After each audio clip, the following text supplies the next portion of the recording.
السلام علیکم۔ السلام علیکم۔ مبشر صاحب، جس طرح بھی بات ہوئی، ایک انتہائی پرشوقت پیش گوئی جس کا لفظ اپنے اندر جو ہے وہ ایک پیش خبری، ایک خوشخبری لیے ہوئے ہے۔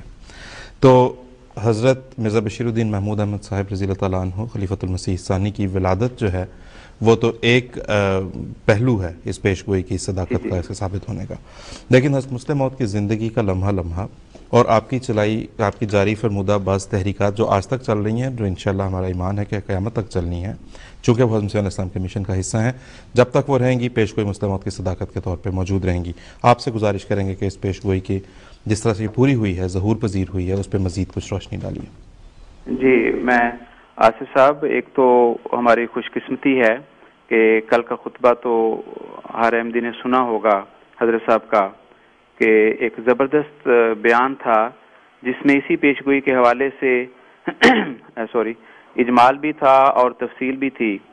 2 سال قبل 20 فروری 2009 کو بھی حضرت صاحب نے خطبہ ارشاد فرمایا تھا، تو انہی خطبات کی روشنی سے کچھ اخذ کرتے ہوئے ایک مختصر سی جھلک میں آپ کی خدمت میں پیش کرنا چاہوں گا۔ دراصل آپ کی خلافت پہلے کی زندگی جو ہے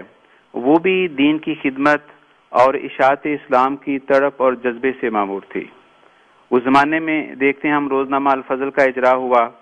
حضرت مسیح موعود علیہ السلام کے مبارک زمانے میں ہی آپ نے ایک رسالہ تشہید الاذہان کا اجرا کیا، پھر عبادات اور دعاؤں میں شغف جو اس وقت بھی تھا، اس کی مثالیں بے شمار اور واقعات کا ایک تسلسل ہے جو ہمارے سلسلے کی تاریخ کا ایک روشن باب ہے۔ اور پھر خلافت کے بعد تو گویا اس خدائے بزرگ و برتر کا ایک فضل تھا جو اس کے آنے کے ساتھ آیا، اور حضرت مسلم موعود رضی اللہ تعالیٰ عنہ کے کارنامے، یا یوں کہہ لیجئے کہ آپ کی حیات مبارک کا ایک ایک دن، آپ کی ایک ایک سانس اسلام اور حضرت محمد مصطفیٰ صلی اللہ علیہ وسلم کے نام کی اشاعت اور سربلندی کے لیے وقف تھا۔ آپ کی زندگی عشق رسول صلی اللہ علیہ وسلم سے عبارت تھی۔ قرآن کریم کی اشاعت آپ کی ایک طرف اور آرزو تھی جسے آپ نے اپنی عمر کے آخری سانسوں تک عملی جامہ پہنانے میں صرف کیا۔ آپ کے عہد میں مختلف زبانوں میں قرآن کریم کے تراجم ہوئے، پھر آپ کے عہد مبارک میں 300 سے زائد مساجد کی تعمیر ہوئی، اور دنیا کے کم و بیش 50 ممالک میں سینکڑوں واقفین نے اسلام کی اشاعت کا فریضہ آپ کی قیادت میں سر انجام دیا۔ آپ کی تحریرات و تقاریر جو طبع ہوئیں وہ 800 سے زائد ہیں، اور یہ فہرست ابھی مکمل نہیں ہم کہہ سکتے۔ 60 سال پر محیط خطبات جمعہ و عیدین و نکاح اس سے الگ ہیں، مجالس علم و عرفان ابھی اس میں شامل نہیں، اور پھر قرآن کریم کی تفسیر اور اس کے معارف جو ہیں وہی تقریباً 10,000 صفحات پر یہ مشتمل تھے۔ پھر آپ کے کارناموں میں دنیا بھر کے مسلم ممالک کی آزادی اور ان کے حقوق کے لیے آواز بلند کرنا، پھر آپ کی دعاؤں اور سیاسی بصیرت کی بدولت بہت سے مسلم ممالک کو آزادی ملی یا ان کے حقوق کا تحفظ ہوا۔ فلسطین اور کشمیر کے لیے خاص طور پر جو جد و جہد آپ نے کی اس کا تو غیروں نے بھی اعتراف کیا۔ پھر متحدہ ہندوستان میں ہندوستانی عوام کے حقوق کے لیے جو آواز آپ نے اٹھائی، جو دعائیں آپ نے کی، انہی کی بدولت ہندو پاکستان غلامی سے آزاد ہوا، اور قائد اعظم جب ہندوستان کی سیاست سے بات دل ہو کر واپس انگلستان چلے گئے تو یہ آپ ہی کی محنت اور کوشش تھی کہ قائد اعظم کو واپس آنا پڑا، اور انہوں نے اس بات کا اقرار بھی کیا۔ پھر سلسلہ احمدیہ کی تاریخ کا علم رکھنے والے بھی بخوبی آگاہ ہیں کہ استحکام خلافت کا ایک بہت بڑا کارنامہ تھا جو آپ نے سر انجام دیا۔ پھر جماعت کی ذیلی تنظیمیں، انصار اللہ، لجنہ، خدام، اطفال، گویا جماعت کا ایک ایک فرد جو ہے وہ تنظیم کی ایک لڑی میں پرو دیا گیا۔ پھر صدر انجمن کا قیام ہے، گو کہ اس کا قیام تو حضرت اقدس مسیح موعود علیہ السلام کے عہد مبارک کے آخری سالوں میں عمل میں آ چکا تھا، لیکن اس کی تنظیم و ترکیب اور وسعت جو ہے وہ آپ ہی کے عہد مبارک میں ہوئی۔ پھر وقف جدید، تحریک جدید کا قیام ہے، دنیا بھر میں اسکولوں، کالجوں اور ہسپتالوں کا قیام ہے۔ الغرض ملکی سیاست ہو یا بین الاقوامی، روحانی مسائل ہوں یا جسمانی و اخلاقی تہذیب و تربیت کا میدان ہو، 53 اور 34 کے ہوش ربا سالوں میں جماعت کی حفاظت و تربیت کے مسائل ہوں یا کسی بھی انسانی معاشرے کے حقوق کی بات ہو، عرش کے خدا کی طرف سے ہونے والا اس کا نزول بہت مبارک ثابت ہوا اور جلال الہی کے ظہور کا موجب۔ وہ ایک نور تھا جو آسمانوں سے اس مخلوق کے لیے اترا، وہ علوم ظاہری و باطنی سے ایسا پر کیا گیا تھا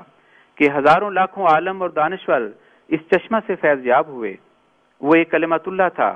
جسے خدا کی رحمت و غیوری نے اپنی روح ڈال کر بھیجا۔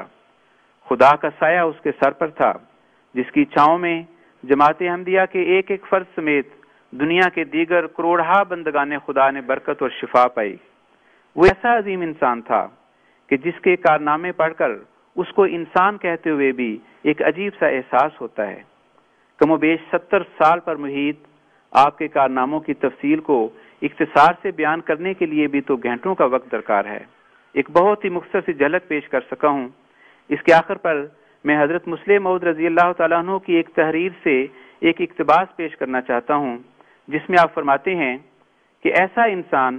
جس کی صحت کبھی ایک دن بھی اچھی نہیں ہوئی، اس انسان کو خدا نے زندہ رکھا، اور اس لیے زندہ رکھا